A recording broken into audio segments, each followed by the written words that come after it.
Porque creemos que una ciudadanía exigente garantiza una política eficiente, Acción Ciudadana presenta el programa Hablando de Transparencia. Comenzamos. Hola, ¿qué tal? Muy buenas tardes a todos y todas. Muchísimas gracias por acompañarnos otra tarde más en Hablando de Transparencia, un espacio radial de Acción Ciudadana que tiene todos los jueves de 4 a 5 de la tarde por la señal de punto 105. Les saluda Denise Ilíezar y Eduardo Escobar. Y este día vamos a continuar hablando acerca de las elecciones 2024. ¿Y qué tema vamos a hablar ahora? Bueno, esta tarde vamos a abordar algunos aspectos de las implicaciones de los preparativos para las elecciones 2024 en términos generales. Así es, y para eso vamos a conversar con Malcolm Cartagena, quien es experto electoral. Bienvenido, Malcolm. Gracias, Denise, gracias, Eduardo. Un saludo a los radioescuchas. Gracias por acompañarnos y recuerde que si quiere ser parte de esta conversación puede seguir las redes sociales de Acción Ciudadana. Nos encuentra en Facebook, Twitter y YouTube como Acción Ciudadana. Y también puede hacer llegar sus mensajes, dudas y demás al WhatsApp de la radio. El número es 7181-1053. Así es. Y bueno, para comenzar el tema, Denise, tenemos una pequeña introducción para ubicar la conversación que vamos a tener con Malcolm esta tarde. Así es. Bueno, lo primero que hay que señalar es que el sistema electoral salvadoreño ha sufrido una serie de cambios que tendrán efectos en las elecciones de 2024. Estos cambios se estiman tendrán alguna incidencia en la organización del evento electoral y en el ejercicio del sufragio de la ciudadanía electora. También existen algunas dudas sobre algunos aspectos del proceso electoral y pues para aclarar estas dudas vamos a conversar con el experto en temas electorales, Malcolm, para que nos explique un poco más al respecto. Así es, y para comenzar, Malcolm, quisiéramos, para conocimiento de la audiencia que muchas veces no está enterada de todo el acontecer político y todo esto, si podrías recordarnos cuáles fueron las reformas electorales que se han dado para el proceso electoral 2024. Nuevamente buenas tardes. En primer lugar, creo que lo que abrió, digamos, el portal para meter todas estas reformas es una modificación a un artículo del Código Electoral que prohibía reformas a menos de un año de las elecciones. Se derogó y una vez hecho esto, pues por supuesto que ya dejó la puerta abierta para los cambios que se suscitaron. En primer lugar, voy a ir en este orden. En primer lugar, cambiamos algunos elementos del sistema electoral. ¿Qué es el sistema electoral? Bueno, son el conjunto de reglas que definen o afectan cómo los votos, el voto que usted, amigo y amiga radio escucha, emite, se transforma en escaños, entendiéndose por escaños, curules de la Asamblea Legislativa, la Presidencia de la República o los consejos municipales, cargos en los consejos municipales. Entonces, este tipo de mecanismo, este sistema electoral, decía, este conjunto de reglas tiene varios elementos. Uno de ellos, por ejemplo, es la fórmula electoral, que es un procedimiento matemático por medio del cual se transforman, como ya dije, los votos en escaños. Desde 1963, si no me equivoco, en nuestro país la fórmula que utilizábamos para elegir diputados es la fórmula Hare con restos mayores, conocida popularmente en nuestro país como fórmula de cocientes y residuos. ¿En qué consistía esta fórmula? Bueno, la noche de la elección, cualquier ciudadano veía ahí el sitio web del Tribunal Supremo Electoral, escogía el departamento del que quería hacer el cálculo y, por ejemplo, si escogía Cabañas, que elegía 3 diputados, veía el total de votos que había en Cabañas, eso lo dividía entre 3 y con eso establecía algo que se conoce como cociente electoral. Luego, pues, obviamente, empezaba a dividir los votos ya de cada partido entre ese cociente y eso le permitía saber si alguno de estos partidos se llevaba un diputado por cociente. Si con esta repartición faltaban diputados por asignar, se veía de estas divisiones a qué partidos les habían quedado los residuos más altos y ahí iba completando hasta llegar al total de diputados. Pero eso cambió, como con la primera reforma que quiero mencionar, cuando pasamos de esta fórmula Hare con restos mayores a la fórmula D'Hondt.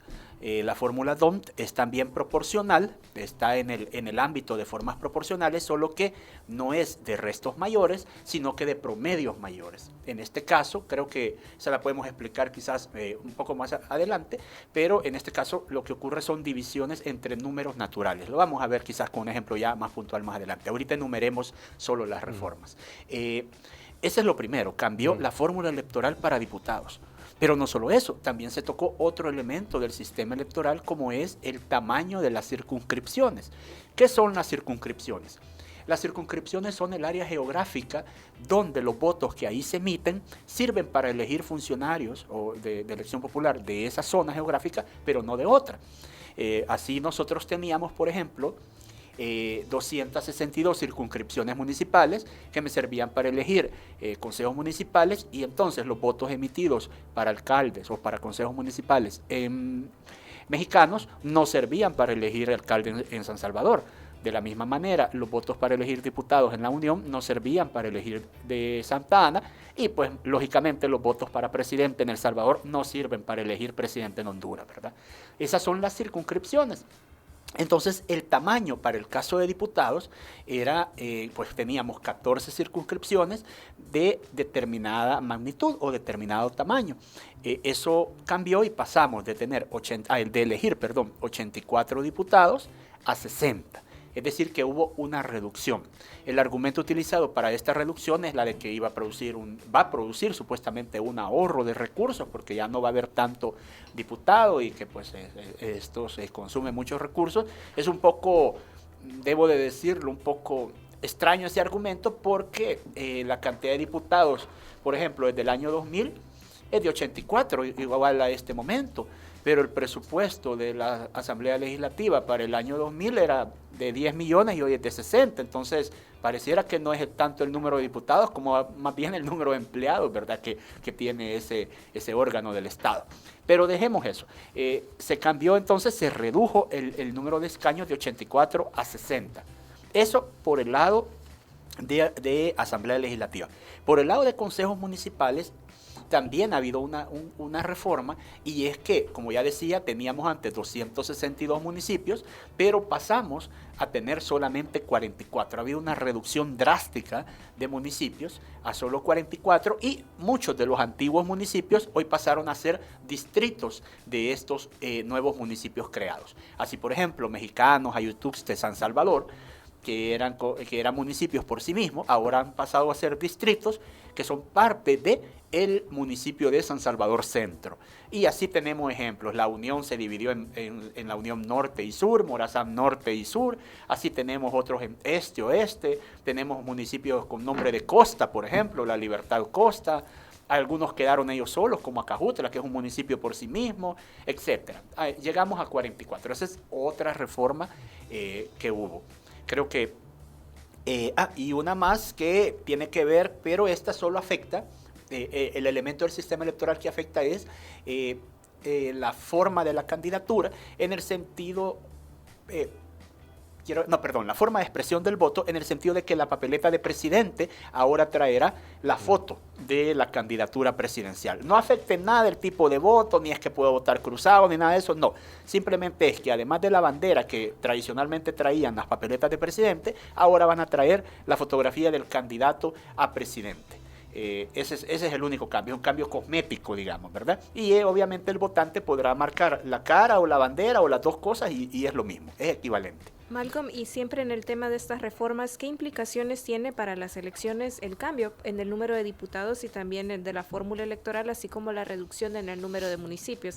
¿Será que esto simplifica o complica la organización de las elecciones? Bueno, depende. Creo que, obviamente, si nosotros pensamos, antes eran 262 municipios, lo que implicaba 262 tipos de papeletas diferentes, y ahora solo 44, por supuesto que eso simplifica. Y a lo mejor hasta produce un ahorro, porque ya no tengo que imprimir 262 tipos de papeleta, sino solo 44. Pero el número de votantes, al final los municipios se convirtieron en distritos, eso no ha cambiado. Entonces, la logística para llegar a esos siempre 1.595 centros de votación sigue siendo la misma, porque el tiempo ha sido muy corto como para realizar una nueva delimitación y crear y agrupar nuevos núcleos poblacionales en función de esta nueva reestructuración municipal. Doy un ejemplo. A mí me gusta hablar de Mexicanos porque de ahí vengo, de Mexicanos. Creo que muchos radioescuchas conocerán la colonia Ciudad Corinto, que está ya saliendo de Mexicanos hacia abajo, como cuando uno va a la integración. Es bien curioso porque esa calle Mariona, frente a Corinto, frente a Ciudad Corinto, enfrente hay un barranco y ese barranco es parte de Ayutuxtepeque. Ciudad Corinto es de mexicanos, pero paso Ciudad Corinto y siempre sobre la calle y entro a Cuscatancingo. Ahí hay 3 municipios. Entonces, pero hoy si por ejemplo Cuscatancingo, Ayutuxte y mexicanos pertenecieran al mismo municipio, sería lógico que la gente de Cusca solo se cruce la calle, igual que la de Ayutuxte, y entrar a votar a la casa comunal de Ciudad Corinto, que es un centro de votación. Claro, esas cosas no se han podido hacer por la premura con que se dio esta reforma, y eso creo que vale la pena mencionarlo, porque en los países en que se hace una reestructuración municipal o de circunscripciones, primero que no se hace a menos de un año de una elección, eso es totalmente inaudito. Segundo, que el criterio para crear estos nuevos municipios debe de responder a razones históricas, razones culturales, de accidentes geográficos, y no a un criterio que no sé si solo pareciera, pues, que más pareciera obedecer quizás un cálculo electoral, porque no hay, por lo menos en la ley, no hay una explicación de los por qué de este tipo de reestructuración, ¿verdad? O al menos no se puede inferir de los considerandos de esa ley que eso es de veras lo que sustenta, un interés por que, por ejemplo, si el ciudadano antes pasaba un volcán para llegar a tal lugar, ahora no. Le doy un ejemplo puntual, perdón que me extienda, pero si yo vivo que pertenece a Jujutla, en la Barra de Santiago, para llegar de la Barra de Santiago a Jujutla tengo que subir un gran cuestón, ¿verdad? Es una montaña prácticamente. U otro ejemplo, si yo vivo en el Tamarindo, en la playa del Tamarindo, La Unión pertenece a Conchagua, pero para llegar a Conchagua tengo que dar toda la vuelta a todas las playas de La Unión, subir hasta La Unión y luego subir al propio casco urbano de Conchagua. Esos son más de 40 kilómetros. Esto no ha simplificado eso. Tenemos la Unión Norte y la Unión Sur. No es que hoy un distrito sea más fácil, pero bueno, decía que por lo menos podría ser más simple en este tema de logística, este tema. Pero como sigue siendo la misma cantidad de centros y todo esto, pues se ha mencionado, hemos visto en redes que se está hablando de una figura, una figura que es como debo explicar, las juntas electorales municipales son la estructura temporal en una organización de elecciones que son las que hacen las funciones de entregar, por ejemplo, los paquetes electorales a las juntas receptoras de voto el día de la elección. El tema es que antes, por ejemplo, la Junta Electoral Municipal de Mexicanos tenía a su cargo 9 centros de votación en mexicanos nada más. Pero hoy la GEM de San Salvador Centro va a tener los 50 centros de San Salvador, los 9 de mexicanos, los no sé cuántos de Ayutuxte. Entonces, ¿cómo va a ser? Entonces parece que habrá una figura, un encargado como jefe distrital, ¿verdad? O una figura, un logístico que hará las veces de GEM para este tipo de trabajo. Entonces, lleva eso, obviamente, ¿qué implica? Es un costo porque es una figura que no existía y que ahora habrá que crear y contratar probablemente, ¿verdad? Y con una carga laboral más. Sí, por supuesto. En cuanto al número de diputados, cambiar el número, al menos electoralmente, eso no tiene ninguna complicación en la fórmula, por ejemplo, electoral no tiene ninguna otra implicación que usar un Excel u otro, para decirlo de una forma entendible, ¿verdad? No, eso no tiene. Igual la reducción, pues el cálculo es igual, ya sea con 84 o 60, es un cálculo matemático que una computadora hace en milésimas de segundo. Eso van a tener, me imagino, se va a tener que ajustar el software que se usa para el escrutinio de mesa, ¿verdad? O sea, van a tener que cambiarle el algoritmo o algo para hacer eso. Por ejemplo, si San Salvador elegía 24 y elige 16, ya pues obviamente cambia el software, ¿verdad? Pero eso sí no es digamos, tan... Una gran complicación. Una gran complicación, correcto. Ok. Bueno, vamos a ir a la primera pausa musical, pero ya regresamos.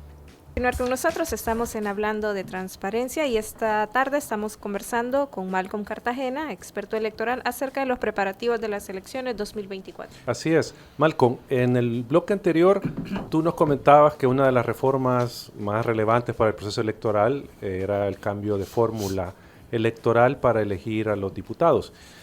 Tú dijiste que podías hacer una explicación digamos, más entendible para la ciudadanía. Entonces, te cedemos el micrófono para que puedas explicar, dar un ejemplo de cómo se va a operar esa fórmula electoral. Ok, en el bloque anterior yo explicaba cómo era la fórmula de cocientes y residuos.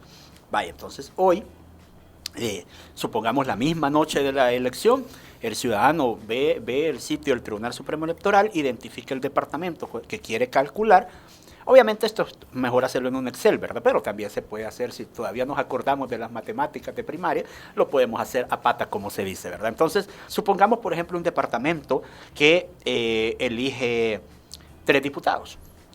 Entonces, y que están compitiendo 3 partidos. Entonces, supongamos que el partido 1 tuvo 50,000 votos, el partido 2 30,000 y el partido 3 25,000. Yo decía que este tipo de fórmula, si bien es proporcional, pertenece a otra rama de fórmulas proporcionales, en este caso conocidas como de promedios mayores. Aquí lo que se va haciendo es ir dividiendo entre números enteros. En el caso de la fórmula D'Hondt, se va dividiendo entre los números naturales, entre 1, entre 2, entre 3. ¿Hasta cuánto tengo que dividir? Hasta el número de escaños que estén en juego. Así, si estoy en San Salvador, tengo que dividir los votos de cada partido entre 1, entre 2, entre 3, hasta 16. Y si estoy en cambio en Santa Ana, que solo elegirá 5 diputados en esta próxima elección, divido entre 1, entre 2, entre 3, 4 y 5. En el ejemplo estamos imaginando que se van a elegir 3 diputados. Entonces, en ese caso, cuando son para tenerlo claro, les voy a dar el ejemplo exacto de dónde estamos hablando para que no... Espérame, se los quiero leer porque si no después digo que no. En el caso de 3 escaños estaría Aguachapán y La Paz. Esos 2 departamentos van a elegir 3 diputados. Entonces decía, partido 1, 50,000 votos, partido 2, 30,000 y partido 3, 25,000. Entonces yo divido 50,000 entre 1, 50,000, 50,000 entre 2, 25,000, 50,000 entre 3, 16,666. También divido los votos del partido 2, 30,000 entre 1, 30,000 obviamente, 30,000 entre 2, 15,000 y 30,000 entre 3, 10,000. Luego, el partido 3, 25,000 votos entre 1, 25,000, 25,000 votos entre 2, 12,500 y 25,000 votos entre 3, 8,333. Luego, como lo estoy haciendo a pata, me le quedo viendo a toda la cuadrícula de divisiones que generé, cuando dividí entre 1, entre 2 y entre 3. 9 divisiones. Hubo 9 divisiones y en esas 9 divisiones debo de buscar los 3 promedios mayores, porque son 3 diputados. Entonces, obviamente, en la primera cantidad más alta será la de 50,000, que es el partido número 1.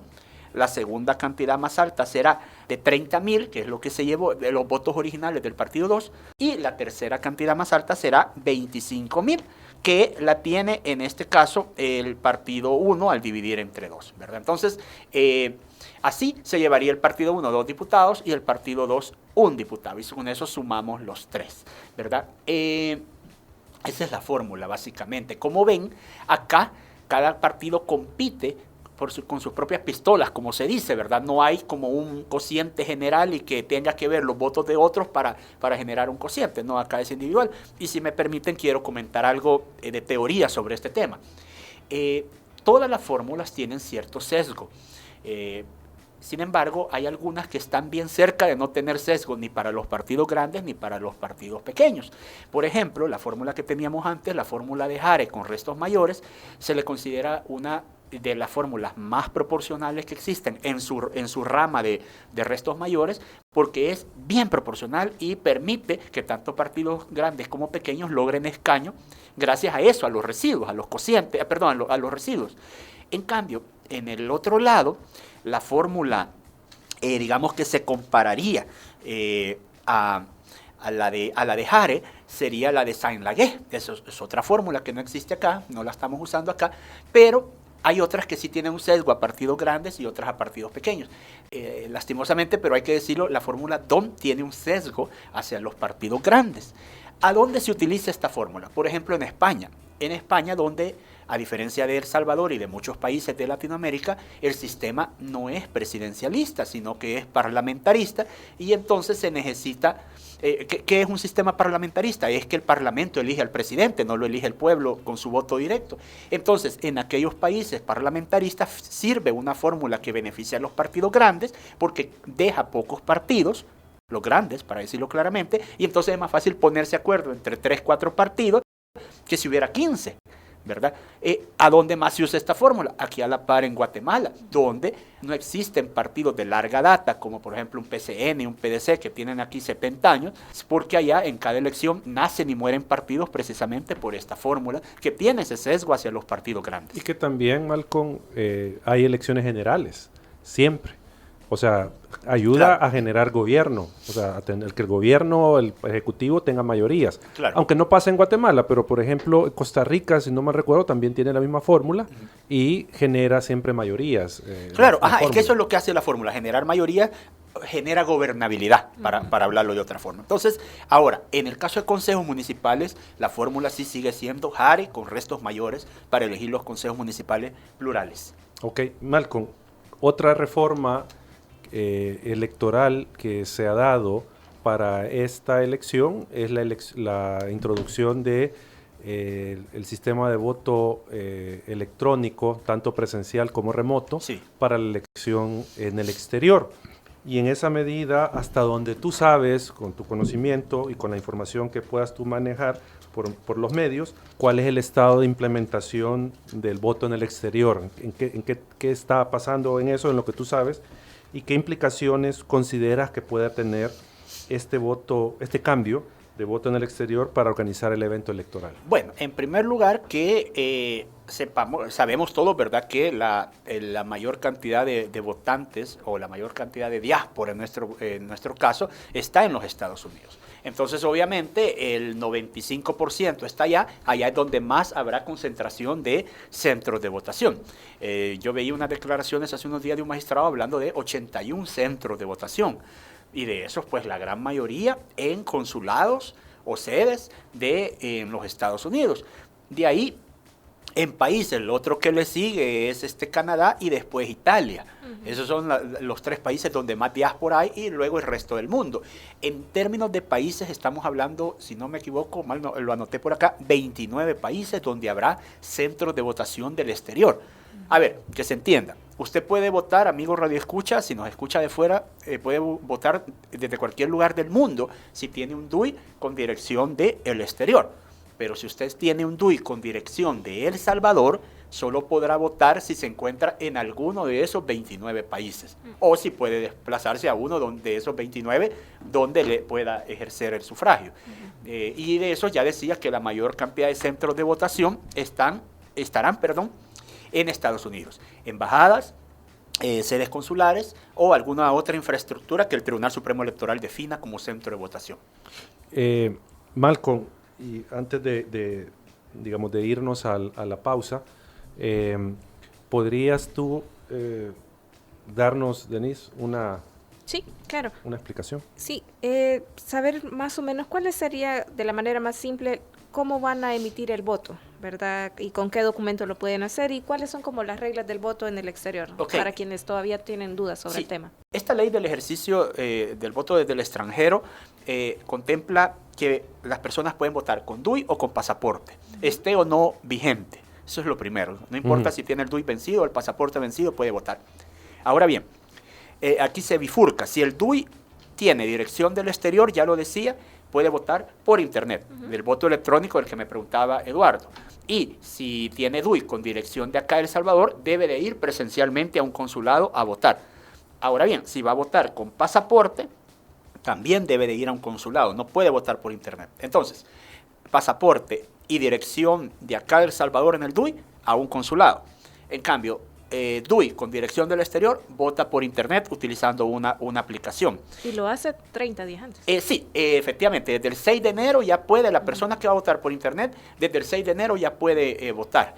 En cambio, el que va a presenciar solo el día de la elección correspondiente al uso horario de su país, porque si está, por ejemplo, en Corea del Sur, allá va a llegar antes, ¿verdad? El día domingo, antes que acá, y entonces el domingo 4 de febrero, entonces va a poder votar cuando sean las 7 de la mañana, hora de allá de Corea del Sur. Y acá todavía es sábado. Por ejemplo, alguien en Italia que tenga dirección de acá puede ir a votar al consulado. Sí, así es. Y va a haber máquina ahí. Sí, en los 81 lugares que entendía yo que se han definido, ahí va a haber, en un consulado, va a haber una computadora. Ok.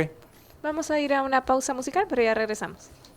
Gracias por continuar con nosotros. Estamos en Hablando de Transparencia. ¿Y con quién conversamos esta tarde? Esta tarde hablamos con el experto en materia electoral, Malcolm Cartagena, y hablamos sobre los preparativos e implicaciones de las reformas para la elección 2024. Así es. Malcolm, para completar un poco la idea del bloque anterior, conversábamos sobre cómo está el tema del voto en el exterior, sí, pero nos quedamos un poco cortos acerca de, por ejemplo, si las personas que residen en el exterior no saben a dónde va a ir su voto y demás. Platicarnos un poco sobre esto y también sobre las implicaciones que tiene el voto en el exterior para su organización. Vaya, yo decía que si uno tiene DUI con dirección del exterior, vota por internet. Ajá, pero como mi dirección es, por ejemplo, de Nebraska, mi voto ¿para dónde va? Bueno, el voto para presidente, obviamente, para El Salvador, ¿verdad? Claro. Para elegir presidente, eso no hay problema. El voto para diputado va para el departamento de San Salvador. Pues así se dispuso en la ley que vaya para San Salvador, tratando quizás como de homologar con respecto a que los salvadoreños nacidos en el exterior se les asienta en San Salvador, ¿verdad? Entonces, pues quizás esa misma lógica pensaron, y los votos para diputados emitidos fuera por gente que tiene DUI con dirección del exterior vendrán a San Salvador. Lo mismo pasará con los que votan con pasaporte. Su voto vendrá para el departamento de San Salvador porque en el pasaporte no viene una dirección. En cambio, los que tienen DUI con dirección de acá, de El Salvador, su voto para diputado vendrá para el departamento cuya dirección aparece consignada en su DUI. Si mi DUI dice que yo vivía en Arambala, Morazán, y ahora estoy allá en New Jersey, mi voto pues irá para elegir diputados de Morazán. Okay, ese sería el caso. ¿Y qué implicaciones puede tener para el tribunal el voto en el exterior? Para la organización del evento. Correcto. Perdón, Marco, porque incluye también ¿qué implica esto para los partidos? ¿Pueden tener vigilancia allá?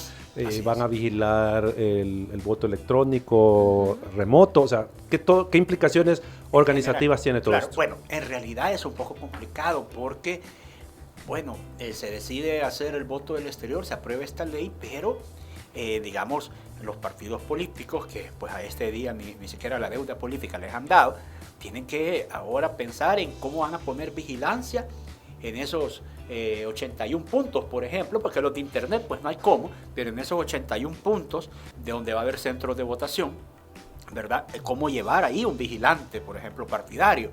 Tienen el derecho, la ley se lo da, pero pues eso implica pues movilización, mandar para Italia, mandar para, no sé, para allá abajo, para, no sé, Argentina, y etcétera. Entonces cuesta, ¿verdad? Eso es lo primero. Segundo, pues los partidos tienen derecho a tener vigilancia también en un organismo electoral temporal que se llama HELVEX, que es la Junta Electoral del Voto desde el Exterior, que es la que va a recibir los votos emitidos por internet. Pero, claro, como este es un voto electrónico, la población debe de estar consciente que, a diferencia de elecciones anteriores, donde ya ha habido voto desde el exterior, pero era de manera postal, acá lo que caen son como emails, ¿verdad? Como correitos a un servidor, y no es que la HELVEX pueda estar viendo, mire, aquí votó fulano y votó por sutano, eso no se puede. Tampoco se podía antes, pero realmente la HELVEX lo que podrá hacer probablemente cada día es ver cuántos votos le han llegado. Es lo único, ¿verdad? Lo mismo era con los votos de sobre, pero esos había que irlos a traer al aeropuerto cuando venían en avión, venían custodiados por la fiscalía, había todo un dispositivo. Acá no solo, a lo mejor como le suenan las notificaciones a uno en el celular, ¿verdad? Vamos a oír pim, pim, van a estar oyendo que caen votos, pero no los van a poder ver ni escrutar, sino hasta el día de las elecciones. Acordémonos que el voto por internet ya comienza el 6 de enero. Estamos a un mes y 5 días, ¿verdad? Sí. Entonces, ¿qué otra implicación? Bueno, para el tribunal obviamente pues esto implica mucho gasto, ¿verdad? Sobre todo por una cosa que la ley lleva, que personalmente considero problemática, y es que en todo lugar del mundo donde hay voto desde el exterior, los ciudadanos que quieran votar desde el exterior deben empadronarse para ello.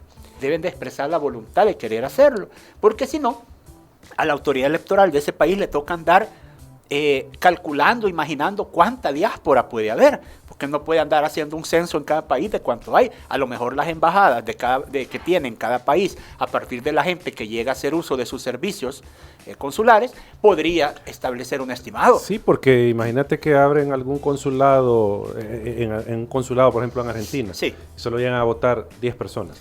¿Y solo cuánto vale la máquina? Sí, trasladar la máquina, o sea, poner 3 miembros de JRB propietarios, 3 suplentes, un jefe de centro, los partidos vigilantes. Costó más mover la gente, claro. Pero eso al final, la democracia es cara y pues se puede aceptar. No, el tema es, pongámoslo al revés. Porque en el ejemplo que daba Eduardo es, ¿qué pasa si llegan poquitos? Vaya, sí, fue un gasto. Pero eso es aceptable, digamos, porque es la democracia. Pero pongámoslo al revés. Como no hay un censo que diga, mire, en Woodbridge esperan 1,000 salvadoreños, pero se calcula que viven 100,000. O sea, ¿y qué pasa si de veras ese día llegan los 100,000? O sea, hay consulados que son un poco más grandes que esta cabina de radio, porque no atienden muchos salvadoreños. Entonces, eso no daría abasto, ¿verdad? Entonces, obviamente no estoy deseándole mal ni nada al evento electoral ese día, sino que digo que ese es alguno de los problemas en que meten a las autoridades electorales cuando no hay en la ley no contempla un empadronamiento. Y debe de decirse que al no llevar empadronamiento, obviamente se encarece todo porque se calcula con base a una posible proyección que quizás no sea la correcta. Les doy el ejemplo, yo lo he dado muchas veces, el ejemplo de México. México tiene millones de millones viviendo en Estados Unidos, de diáspora, pero de eso votaron 12,000 en la última elección desde el exterior. 12,000 de millones, creo que son 30 millones de mexicanos los que están allá o 40 en Estados Unidos. Entonces, imagínense, no hubiera habido empadronamiento y más bien, porque se empadronaron 30,000. Se empadronaron 30,000 y votaron 12,000. ¿Qué tal si no hubiera habido empadronamiento, sino que, bueno, calculamos, hay 30 millones, pensemos que va a llegar el 10%, y calculan y gastan para 3 millones.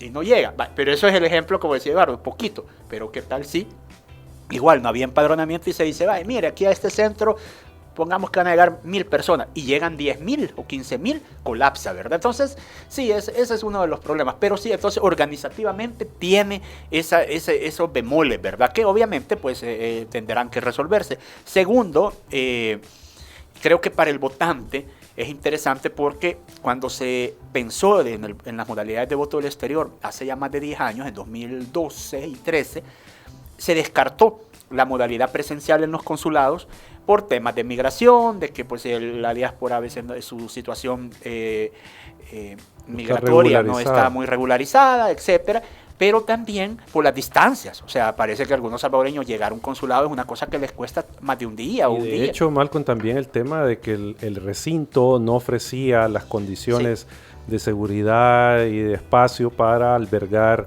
a tanta cantidad de personas. Votar, claro. Y entonces a eso agreguémosle. Entonces, ya decíamos, en un mes, 5 días, va a votar el que vota por internet. Pero ese que vota por internet simplemente enciende su celular, entra al sitio que se va a hacer público y en 2 minutos vota. Y ya estuvo. Se olvidó de eso. Tiene un mes para hacer eso. Pero el que le toca ir al consulado solo tiene un día para hacerlo. Ese día, si no le dan permiso, no va a poder votar.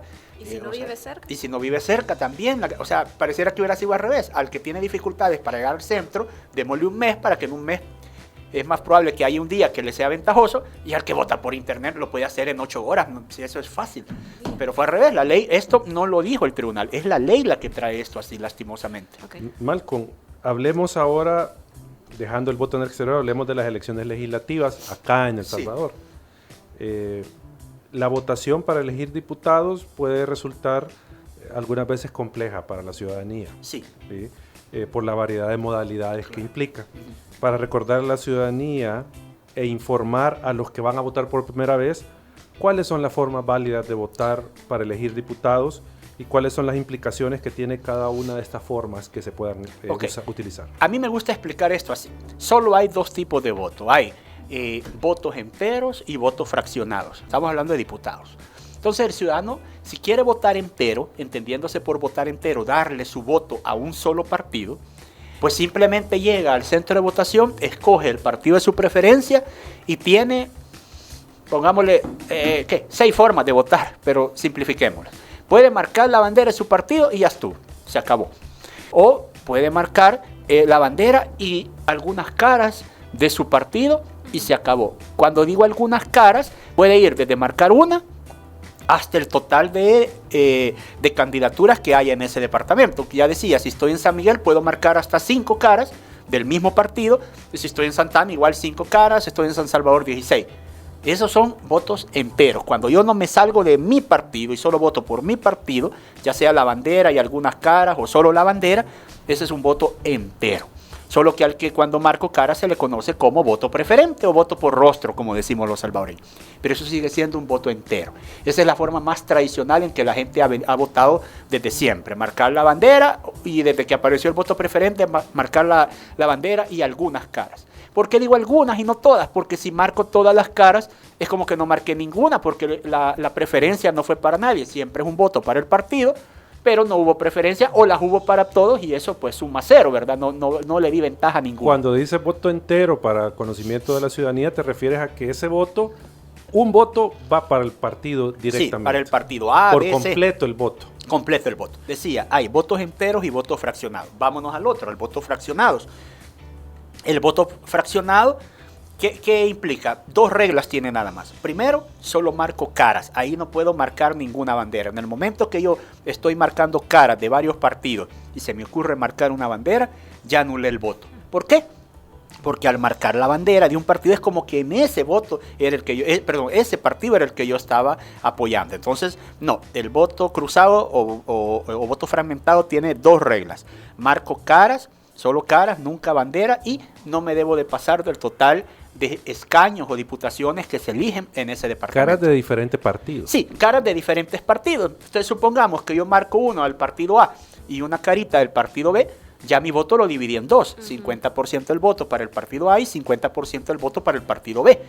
Que se entienda, el voto lo reciben los partidos, no los candidatos. Los candidatos reciben marcas de preferencia. La gente a veces se confunde y dice, yo le di el voto a fulano. No, le dio el voto al partido de fulano y la preferencia a ese fulano. Entonces, para dar este mismo ejemplo, si yo marco 3 caras en el partido A y 2 caras en el partido B, le di 3/5 partes de mi voto al partido A y 2/5 partes de mi voto al partido B, ¿verdad? El 60% sí, o el 60 a uno y 40 al otro, así, ¿verdad? Ese es. Entonces, el voto cruzado lo que significa es dividir, fragmentar, despedazar, chachajear, como usted quiera llamarle, su voto en pedacitos. En pedacitos, usted le da pedacitos de su voto a cada partido. ¿Por qué pedacitos? Porque nuestra Constitución habla de que es un solo voto por persona. El voto es único, es indivisible, entonces no puede tener usted múltiples votos, sino que tiene un voto que lo puede dividir en pedacitos entre varios partidos si así lo desea. Si no, puede seguir votando de la primera forma que le explicaba, que era la forma entera. ¿Qué otras formas, Malcolm, tú mencionaste?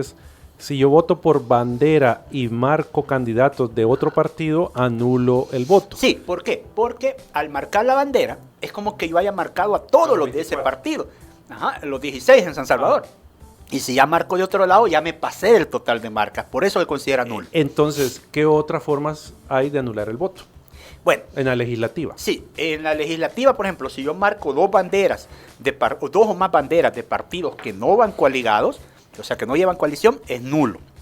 De hecho, las coaliciones, amigos radioescuchas, las puede identificar fácilmente. En la papeleta, las coaliciones siempre conforman una especie de letra T de tomate. En el sentido que usted va a ver las 2 banderas o 3 que van coaligadas, pegaditas entre sí, no van separadas, sino pegaditas, y al centro de esas 2 o 3 banderas que van pegaditas va a haber la columna hilera para abajo de las caras de candidaturas de esos 2 o 3 partidos. Entonces eso asemeja a una letra T, ¿verdad? De tomate. Por eso le llamamos la T a esas coaliciones. Ya no hay, en una papeleta de diputados jamás va a haber una coalición en que un partido de la coalición aparezca por un lado y otro por otro. No, siempre las va a haber. Porque antes era así. Sí, estas coaliciones son así con banderas separadas, porque también puede ser que 3 partidos decidan ir con una sola bandera, y en ese caso usted no va a notar que es coalición, sino que simplemente va a haber una sola columna. Así. Okay. Bueno, vamos a una pausa musical, pero ya regresamos. Bueno, continuamos en su programa Hablando de Transparencia, un programa de Acción Ciudadana que busca informar a la ciudadanía. Esta tarde hablamos con el experto en materia electoral, Malcolm Cartagena, y hablamos un tanto de los preparativos de la elección y las reformas que se han dado para la elección 2024. Así es. Malcolm, pensando siempre en informar a la ciudadanía que va a acudir a votar, ¿en qué lugares o de qué forma puede consultar su centro de votación, la Junta Receptora de Votos, o si sus datos del DUI, por ejemplo, también están correctos? Bueno, creo que en primer lugar la gente debe de saber que aunque ha habido una reducción de municipios, esto no le afecta en cuanto a su lugar de votación. Eso es lo primero, porque alguien puede decir, bueno, pero mire, yo antes era, vuelvo a mexicano, yo era mexicano, pero hoy San Salvador Centro, eso implica que tengo que ir al inframen, por ejemplo. No, si usted votaba no sé, en la Escuela Perú de Mexicanos, ahora, o en el Gimnasio Sacamil, seguirá votando ahí. Eso no ha cambiado. A menos que haya cambiado sus datos. A menos que haya cambiado sus datos hace un año. Hace 10 meses, más de 10 meses, sí, porque recordemos que un año, los cambios de domicilio se cierran un año antes de la elección. Entonces, en febrero de 2023 se cerró esto y cambios de domicilio, aunque si ahorita cambia, por ejemplo, que ahorita se ha mudado de casa y se pasó de Metapán a Santa Ana, por ejemplo, no, ya siempre tendrá que ir a votar a Metapán porque ese cambio no está en el Tribunal Supremo Electoral, en el padrón electoral, porque se cerró un año antes ese tipo de cambios. Eso lo debe saber la gente. Segundo, hay un sitio que pueden consultar que es en un navegador web, tiene que escribir la dirección consulta.tse de Tribunal Supremo Electoral, ¿verdad? Consulta.tse.gov, con B grande de gobierno.gov.sv, ¿verdad? SV de El Salvador, ¿verdad? B pequeña. La repito, consulta.tse.gov.sv. Ahí puede consultarse y ver a dónde le va a tocar votar.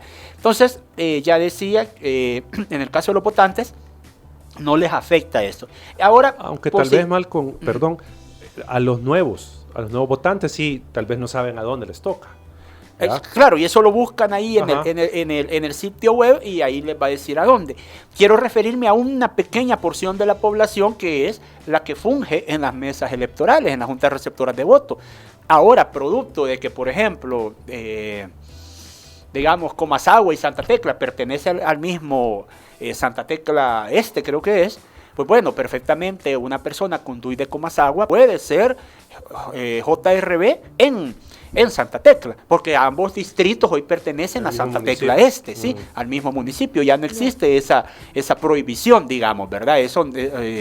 Bueno, perdón, la prohibición existe. La prohibición dice que yo no puedo ser miembro de mesa, ya sea vigilante, miembro de mesa, jefe de centro o supervisor en un municipio que no me corresponde.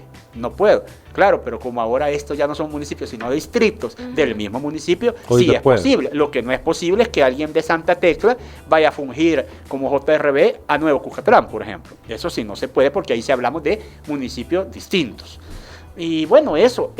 Otra información importante que la población deba conocer, bueno, que en pocos días, probablemente en una semana, habrá una definición que todavía no está y que ya debe darse, y es las posiciones de los partidos políticos, ¿verdad? Y rifar el tema de la Junta Receptora de Voto, ¿verdad? Esas posiciones de los partidos en la JRB. Y eso implica algo, que si los partidos, a ver, lo explico bien, los partidos presentan listados de miembros de JRB al Tribunal Supremo Electoral, pero algunos partidos no logran completar la cantidad que les corresponde, entonces van quedando vacíos. Entonces, por ley, por código electoral, el Tribunal Supremo Electoral debe de completar esas mesas con ciudadanos, y para ello va a realizar un sorteo. Y en ese sorteo se agarra de manera aleatoria salvadoreños de todo el país, que son los famosos sorteados, ¿verdad? Entonces es probable que en algún momento se haga este sorteo, yo creo que ya pronto, y pues de repente van a empezar a llegar notificaciones al domicilio de alguno que nos esté escuchando, donde se le convoca para fungir en una junta receptora de votos y para irse a capacitar a alguno de los 300 centros escolares, donde estaba leyendo que hay capacitaciones de los fines de semana para hacer JRB. Más o menos, ¿cuándo recibirían las personas eso pues depende, porque hay gente que dice que nunca le llegó, por ejemplo, o a otra le llega a su domicilio. Probablemente si el sorteo se da hoy, le llega como en 2 semanas, digamos, por ejemplo, no es una fecha fija. Ahora bien, algo que sí debe saber la gente es que lo que manda en esto, porque es una cosa formal, es que le llegue el citatorio, ¿verdad? Que le llegue la notificación a su domicilio. Sí. Si no le llega, pues obviamente no se puede dar por notificado, ¿verdad? Esto no es que, mire, me han dicho, o sea, no, ¿verdad? No, claro. Tiene que llegarle algo oficial. Ok, gracias Malcolm por ese dato para la ciudadanía, que estén atentos. Sí. Ya para casi terminar el programa, Malcolm, en 2 minutos que nos quedan, ya estamos a un mes de las elecciones presidenciales prácticamente. Sí. Perdón, a 2 meses, a 2 meses de las elecciones. Perdón. Uno para el exterior. Sí. ¿Qué etapas del proceso electoral se han cerrado ya y cuáles faltan? O sea, ¿en qué estamos en este momento? Ya se inscribieron candidaturas presidenciales, ya se inscribieron candidaturas legislativas. Lo que está ocurriendo ahorita son candidaturas municipales, son las últimas, las candidaturas municipales. Y luego de eso, pues prácticamente arrancó ya. Acuérdense que la campaña presidencial arrancó 4 meses antes de la elección y ya estamos a punto de 2. El domingo arranca la campaña legislativa, que es 2 meses antes de la elección, y en los primeros días de febrero arrancará la campaña legislativa, municipal para consejos municipales en la elección del 3 de marzo de 2024. Entonces, ahorita ya hay candidatura, ya está a punto de arrancar la campaña legislativa el domingo. Y luego hay otros procesos administrativos, como ya lo decíamos, esa conformación de la Junta Receptora de Votos por los partidos, el sorteo de los emblemas, a dónde van a ir en la papeleta los partidos. Las capacitaciones. Las capacitaciones, que esas pues, como les digo, los fines de semana ya empezaron a darse. Entonces, pues ya estamos en la recta final, ¿verdad? Ok. Así es. Bueno, muchísimas gracias Malcolm por habernos acompañado esta tarde y por habernos sacado de dudas para quienes tenían pues consultas sobre el tema electoral. Sí, gracias Malcolm. Yo creo que es información importante para la ciudadanía que muchas veces no puede estar atento a todos estos temas y que tal vez va para su casa y escuchó el programa y tú explicaste con mucho detalle muchas de las cosas. Así que gracias por tu visita. Malcolm. Gracias por la invitación. Buenas tardes. Bueno, y muchísimas gracias por habernos sintonizado. Recuerde que el próximo jueves tenemos otro programa de 4 a 5 de la tarde en Hablando de Transparencia. Así es. Buenas tardes. Buenas tardes. Acción Ciudadana agradece su sintonía al programa Hablando de Transparencia. Le invitamos a seguirnos en nuestras redes sociales para conocer un poco más del trabajo que realizamos.